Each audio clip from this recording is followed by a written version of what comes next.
안녕하세요. 김성길 목사와 함께하는 GTS 말씀 묵상 시간입니다. 오늘부터는 네 번째 주간의 묵상을 함께 나누게 되겠습니다. 11월 달은 감사의 달입니다. 그래서 감사를 중심으로 해서 이번 주간도 묵상을 하게 되는데요. 이번 주간에 나누게 될 묵상의 말씀은 두 곳입니다. 하나는 시편 69편 30절로 31절, 또 골로새서 3장 16절로 17절, 이 두 곳의 말씀을 우리가 한 주간 묵상하면서 또 은혜를 나누도록 하겠습니다. GTS 묵상은 두 가지의 목적을 가지고 만들어졌습니다. 하나는 은혜의 지속성, 매일매일의 말씀 묵상을 통해서 영감을 얻고 주님의 은혜를 내 안에 지속해 나가는 거죠. 신앙생활. 그래서 우리가 이 묵상훈련을 참 습관화하면 믿음을 참 은혜 아래서 항상 지켜갈 수가 있어요. 근데 그렇지 않으면은 쉽게 말하면 일주일에 한 번 은혜의 물을 마시는 것이 매일매일 은혜의 물을 마시는 것과 같은 거거든요. 그리고 또 하나는 재능 개발이에요. 우리 아이들은 재능 개발, 우리 어른들도 재능 개발. 이걸 통해서 우리들의 직장, 사업장, 현장을 변화시켜 가는 것입니다. 이 두 가지가 잘 이루어져야 다니엘 같은 온전한 삶을 만들어 갈 수가 있는 거거든요. 신앙생활은 잘하는데 삶의 발전이 없다. 이거는 반쪽만 하는 거예요. 또 삶은 발전이 있는데 신앙생활이 잘 안 된다. 이것도 또 반쪽이에요. 그래서 두 가지를 하나로 잘 할 수 있도록 하기 위해서 5-7+1이라는 프로그램을 이 안에 담아놨어요. 5는 그림을 보고 정리하는 거예요. 생각을 움직이게 하는 거. 7은 월화수목금토일의 7가지 주제예요.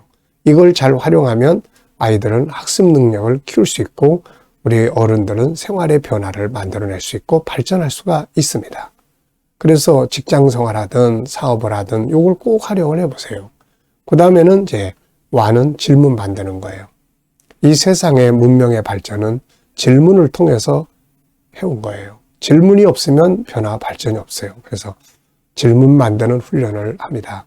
5-7+1. 자, 이 시간에 먼저 그림 정리를 해보겠습니다. 오늘은 월요일 날 오늘의 주제는 전체 생각 속의 그리기예요. 전체를 내 안에 싹 담는 방법을 여기서 묵상을 주제로 하게 됩니다.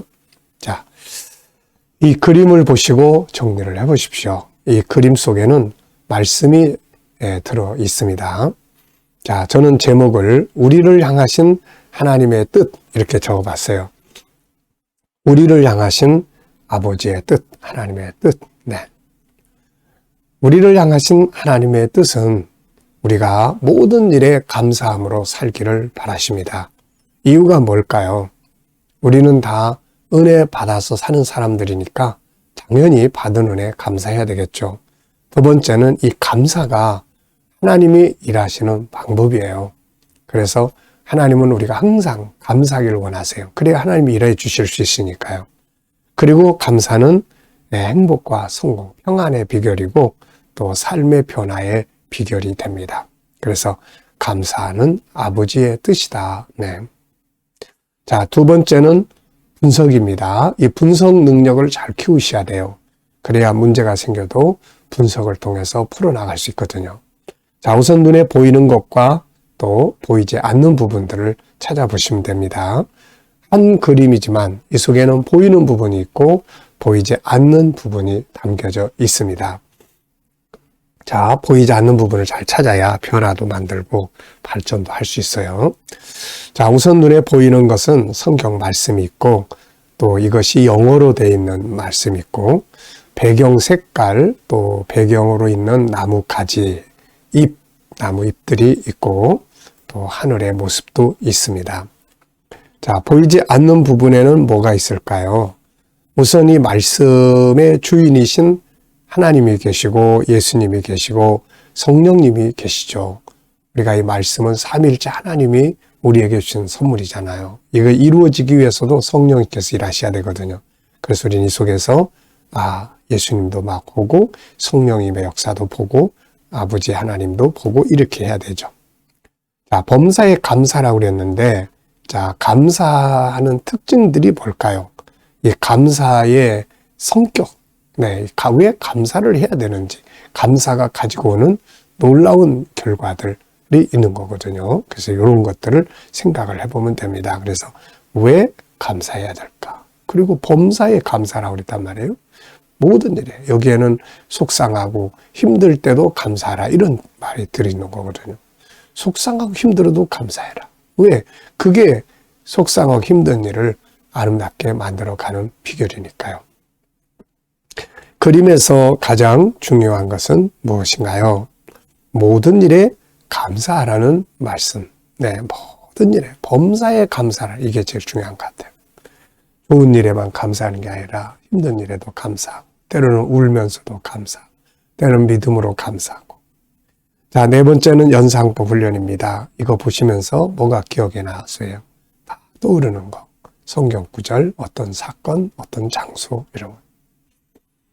자, 저는 먼저 성경 구절들 쭉 적어봤는데요. 예, 먼저 데살로니가전서 5장 18절 이 말씀이죠. 또 빌립보 4장 6절로 7절, 시편 103편 2절, 다니엘서 6장 10절 다 감사가 있는 곳이고 감사로 승리한 장면들입니다. 예, 저는 전에 신방할 때 그때도 한 말씀드렸을 거예요. 비 오는 날 집사님 이사간 집에 신방을 하기로 했고 그 집사님을 이제 어느 장소에서 만나기로 했는데 그만 못 만났어요. 요즘 같으면 이제 그 여러 가지 스마트폰에 장소 찾아가는 이런 거 다 있으니까 그냥 주소만 찍으면 되는데 그땐 그런 게 없었거든요. 그런데 비는 부슬부슬 오는데 그 집사님 못 만났어요. 그래서 나중에 막 헤매게 돼요. 이리 헤매고 저리 헤매고 하다가 어느 집 앞에 딱 도착을 해서 이제 더 이상 어디로 갈 데도 없고 그래서 그때 주님 앞에 물었죠. 예수님, 제가 이렇게 주님 오늘 신방하러 왔다가 만나지도 못하고 이렇게 막 이리저리 헤매다가 여기 있는데 이제 지금 어떻게 해야 됩니까? 그랬더니 그때 이제 이 말씀이 딱 떠오르는 거예요. 범사에 감사하라. 아니 주님 만날 사람 너무 만나고 막 짜증나는데 어떻게 이렇게 범사에 감사할 수 있나요? 그랬더니 그래도 범사에 감사해라. 그래서 그때 제가 무슨 생각을 했냐면 속상한 마음이라도 감사를 무조건 해야 된다. 그래서 주님 오늘 이렇게 만나기로 했는데 못 만나고 이렇게 헤매다가 이 자리에 있게 하신 거 감사합니다. 그리고 감사의 기도를 딱 마쳤어요. 근데 내가 서 있는 그 앞에 집에서 누가 문을 딱 열고 나오는 거예요. 보니까는 만나기로 한 집사님이 그 집에 살고 있는 거예요. 그래서 내가 신통하다 정말. 범사에 감사하라. 알고 보니까 주님이 나를 그 앞에까지 데려다 놓으셨으니까 어떻게 할까요? 그러니까 이제 감사해. 이게 맞는 거거든요. 제가 그때 개인의 체험이지만은 참 신비한 체험을 했습니다. 그래서 우리가 때로는 이렇게 현실에 일어나지 않았어도 범사에 감사하면 하나님의 인도하심이 있는 거거든요. 자, 그런 경험이 생각이 납니다. 상상력 키우기입니다. 네, 이 그림을 가운데 두고 앞에는 어떤 그림을 그리면 좋을까요? 저는 앞에는 막 고난 속에서 막 힘들어하는 이 그림을 한번 그려볼 것 같아요. 그런 다음에 이 말씀을 받아서 범사에 감사하고 그 다음에 범사의 감사를 통해서 승리의 현장이 만들어지는 그런 그림을 그려볼 것 같습니다. 자, 미래를 어떻게 살고 싶은가요? 그렇다면 지금 뭘 해야 될까요? 저는 오늘도 미래에 살고 싶은 내용을 또 쭉 적었습니다. 아버지 꼭 이렇게 살게 해주세요. 그리고 내가 이 속에서 준비해야 될 게 뭐가 있는지도 또 생각을 해보고요. 사과를 따고 싶으면 사과나무를 지금부터 심고 갖고 해야 되겠죠. 네. 자, 오늘 본문 말씀, 이번 주 본문 말씀 두 곳 읽어보겠습니다. 먼저 시편 69편 30절로 31절입니다. 내가 노래로 하나님의 이름을 찬송하며 감사함으로 하나님을 위대하시다 하리니 이것이 소 곧 뿔과 굽이 있는 황소를 드림보다 여호와를 더욱 기쁘시게 함이 될 것이라. 골로새 3장 16절 17절 그리스도의 말씀이 너희 속에 풍성히 거하여 모든 지혜로 피차 가르치며 권면하고 시와 찬송과 신령한 노래를 부르며 감사하는 마음으로 하나님을 찬양하고 또 무엇을 하든지 말에나 일에나 다 주 예수의 이름으로 하고 그를 힘입어 하나님 아버지께 감사하라. 아멘. 자, 어제 감사한 일들 무엇인가요? 어제 추수감사절 보내시면서 또 어제 예배 드리면서 또 감사했던 것들 적어보시고요. 오늘 하루를 시작하면서 또 감사한 일을 적어보시고 미래에 또 감사할 것이 있으면 적어보시고요. 77절을 말씀하실 때 그 77절에 감사할 때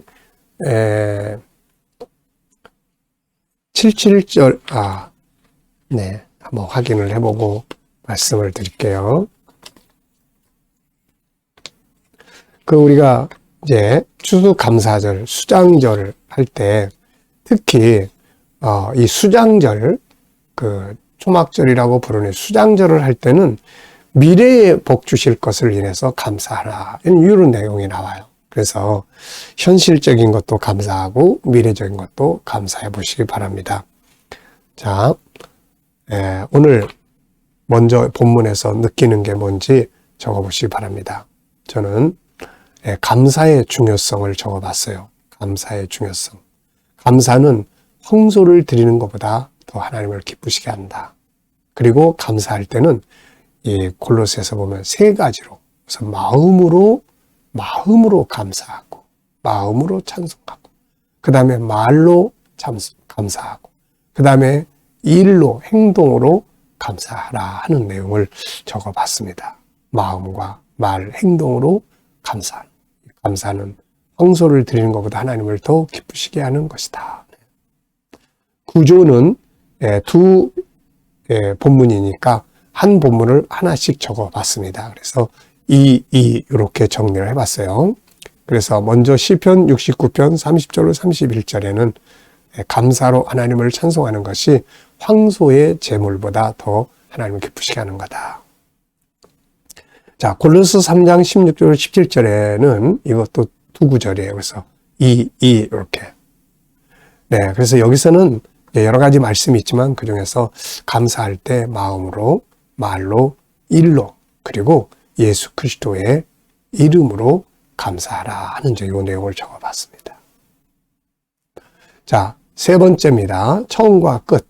오늘의 주제가 전체를 암송하는 거거든요. 전체 기억하는 거예요. 그래서 처음 내용이 뭔지를 기억하시면은 처음과 끝을 기억하면 가운데 거 기억하기가 좋죠. 그래서 처음에는 내가 노래로 하나님의 이름을 찬송하며 하나님의 이름을 찬송하고 감사함으로 하나님은 위대하시다. 이렇게 하리니 이제 이런 말씀입니다. 끝부분에는 골로새 3장 17절인데요. 말에나 일에 주 예수의 이름으로 행동하고 또 그를 힘입어서 하나님께 감사하라 이런 내용입니다. 그러고 나면 이제 가운데에 있죠. 69장 30절, 그 다음에 31절, 그 다음에 이제 또 골로새 3장 16절, 그리고 우리가 끝부분은 17절 읽었으니까요. 자, 본문 두 곳을 스토리텔링 해보는 겁니다. 한 줄로 이야기를 적어보셔도 되고 또 두 줄로 적어보셔도 되고 자유롭게 적어보시면 돼요. 이야기로 해보면 쉬워지니까요. 자, 시편 69편 30절로 31절에서는 하나님을 기쁘시게 하는 것이 무엇인지를 설명하고 있습니다. 그것은 감사함으로 하나님의 위대하심을 말하는 것인데요. 노래하는 것입니다. 이것은 황소로 제사를 드리는 것보다 더 하나님을 기쁘시게 하는 것이라고 하셨습니다. 또 골로새 3장 16절 17절에서는 먼저 우리 속에 그리스도의 말씀이 충만하고 또 이것을 서로 가르치고 권면하고 그리고 서로 신령한 노래를 부르고 그리고 바로 이제 하나님께 감사로 찬송을 하고 또 이제 말이나 또 행동에 있어서도 다 예수 그리스도의 이름으로 하고 그를 힘입어서 하나님께 감사하라 하는 이제 이런 내용입니다. 자, 제목을 정하고 풀어보겠습니다. 저는 오늘 본문에서 세 가지의 제목을 정해봤는데요. 하나님을 가장 기쁘시게 하는 도구. 이렇게 하나 적어봤고요. 또 하나는 5가지 승리의 도구. 이 골로새서 3장 16절 17절에 보면은 우리 성도들이 해야 될 5가지 중요한 내용이 나와요. 네, 하나는 그리스도의 말씀이 우리 안에 가득 채우고, 또 하나는 서로 가르치고 권면하고, 또 하나는 신령한 노래, 찬송을 부르며, 또 하나는 마음으로 감사함으로 하나님께 감사하고, 그 다음에 말과 행동에 예수 그리스도의 이름으로 하고, 그리고 또 그분을 힘입어서 하나님께 감사하는 거죠. 그러니까 이 5가지 말씀, 가르치고 교제, 그 다음에 신령한 노래, 그 다음에 그리스도의 이름으로, 마지막 감사로, 이렇게 5가지가 우리가 승리하는 도구입니다. 이렇게. 자, 그 다음에 또 하나는 3가지 감사. 그래서 마음으로, 말로, 행동으로. 자, 6번째 이제 질문 만드는 거예요. 앞에서도 말씀드렸지만 질문 없이 변화 발전이 없습니다. 하늘을 나르는 새를 보면서 야, 어떻게 사람도 저렇게 날아볼 수 있지? 질문이 비행기를 만들게 된 거 아닙니까? 자, 오늘도 여러분의 삶을 보면서 변화 발전을 위해서 질문을 많이 해보시기 바랍니다. 자, 저는 2가지 질문을 이렇게 적었어요. 첫째, 황소보다 하나님을 기쁘시게 하는 것은 뭔가? 바로 감사의 찬양이죠. 2번째, 우리가 모든 것을 예수 그리스도의 이름으로 해야 할 이유는 뭔가? 일단은 그리스도가 없으면 하나님과 연결 자체가 안 돼요. 그래서 예수 그리스도의 이름으로 다 해야 합니다. 찬송을 해도 예수님의 이름으로, 감사를 해도 예수님의 이름으로, 다 그분의 이름으로 해야 하나님 아버지와 우리가 서로 연결이 될 수가 있어요. 그리고 예수의 이름으로 기도할 때 응답하겠다고 하는 약속이 있습니다. 네, 그래서 그분의 이름으로 하는 거예요. 자, 오늘, 내일, 모레 기도문은 IQ, 지적 재능의 기도문입니다. 여기에 있는 IQ 기도문 첫 번째는 아이들의 IQ 재능을 키워주기 위해서 진행하는 순서입니다. 우리 어른들은 삶을 아름답게 만들어가기 위한 삶의 이렇게 방법들이에요. 자, 우선 목적, 동기가 있어야 되겠죠. 뭘 하든지. 그 다음에 주도적으로 할 수 있어야 되고, 그리고 뭘 할 때는 항상 더 큰 비전을 가져야 합니다. 그리고 뭘 할 때 분석의 능력이 필요해요. 그래서 질문하는 겁니다. 그리고 뭘 하든지 그 일에 대해서 지식적으로 기술로 습득하는 게 중요하고, 창의력이 있어야 합니다. 즐겁게 할 수 있어야 되고, 변화를 만들어 가야 합니다. 서로 돕는 삶을 만들어야 하고, 또 항상 자기 이야기로 그 일을 표현해 볼 수 있어야 하고, SQ, EQ, IQ, 하나님과의 관계, 사랑과의 관계, 그리고 업무 이해 능력과 할 줄 아는 기술의 능력을 키워가야 돼요. 그러면 잘할 수 있습니다. 오늘도 우리의 삶의 현장에서 승리하는 삶을 만드시기 바라고요. 자, 그리고 저녁 때쯤 되면 이제 하루 일과에 대해서 한번 쭉 생각해보고 이야기를 나눠보고, 아이들은 학교 가서 공부하고 온 것을 스토리로 이야기해보고, 그러면 좋은 복습의 효과가 되는 거예요. 자, 오늘도 묵상하겠습니다. 지금까지는 말씀을 분석해서 정리를 한 거고, 정말 중요한 건 이제 묵상이에요. 눈을 감으시고 본문을 쭉 생각해 보시고, 그리고 오늘 내가 실제로 만날 현장, 사람, 업무 현장, 해결해야 될 문제 현장, 그리고 주님께 물어보십시오. 주님, 오늘 이 일을 해야 되는데 어떤 자세로 제가 거기 가서 일하면 좋을까요? 오늘 이 사람을 만나는데 제가 어떤 말을 하면 좋을까요? 그리고 기다려 보시면 영감이 떠오릅니다. 바로 이 영감을 가지고 세상을 살아야 돼요. 그래야 내 경험이나 지식이나 내 감정으로 행하는 것보다 훨씬 더 좋은 결과를 가져올 수가 있습니다. 오늘도 주 안에서 감사함으로 승리하시기 바랍니다. 기도하고 마치겠습니다. 주님, 감사합니다. 오늘도 묵상으로 또 하루 시작합니다. 주신 말씀 잘 기억하고 승리하게 하여 주옵소서. 주님, 오늘도 우리 자녀들, 친척들, 동료들 중에 믿지 않는 자들 주께 돌아와 구원받게 하여 주시고, 오늘 우리 자녀들과 성도들이 일하는 직장과 사업장마다 변화와 발전, 승리의 역사가 있게 하여 주시고, 새로운 일터를 구하는 자들에게는 좋은 일터들이 예비되게 하여 주시옵소서. 주님, 오늘도 이 나라와 민족이 함께 하여 주시고, 지도자들에게 지혜를 주셔서 나라를 바르게 이끌어가게 하여 주시고 오늘로 치료받는 우리 모든 성도들 치유의 능력이 더욱 강하게 역사하여 주옵소서. 아버지, 오늘로 세계 곳곳에 있는 선교사님들과 저들의 사역 가운데 함께하여 주시옵시고 오늘도 주님 IQ, 지적 재능을 잘 발휘해서 세상을 승리하게 하여 주시옵소서. 감사하며 예수님의 이름으로 기도하옵나이다. 아멘.